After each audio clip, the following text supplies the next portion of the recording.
All right, so let's talk about the evolution of the triangle from the time that I started jiu-jitsu.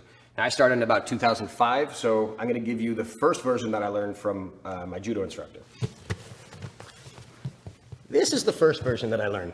It was get the person to here, hold onto their arm and bring it to this side, then you put your foot on the floor and you break dance to the side, you grab your foot and then you lock it up as much as you possibly can, and then, I guess because in judo you can't really hold onto the head, you just pray or something like that.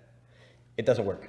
Now, the second version of the triangle that I learned was for more of a traditional jiu-jitsu sense, and that's the get the person into the trap right here where your feet are locked. Always make sure you bridge your hips and bring the arm across and bring your knees to your chest.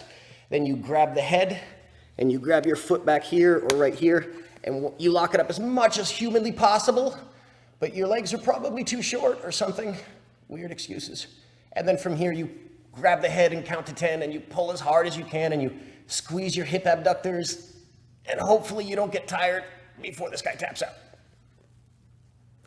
Yeah, I tried to make him tap. It's not working. Okay, so those are the two first versions of the triangle that I was introduced to, and they clearly have some functional errors with them.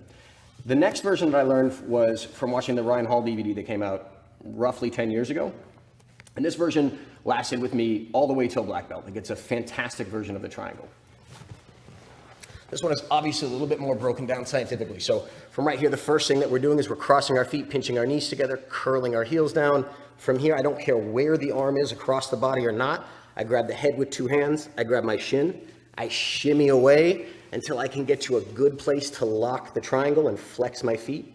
I move perpendicular. And then the movement that I'm using is strong muscles with my legs where I stomp into his carotid artery and I round that off by curling with my left hamstring right there. So that version works for me a lot, and I'm gonna have a lot of good details for you guys as the instructional goes along. The last one came out a couple of years ago. I'm sure people were doing it before that, but I was introduced to it a couple of years ago. And in this version, my partner's first obligation is to posture up to avoid the triangle.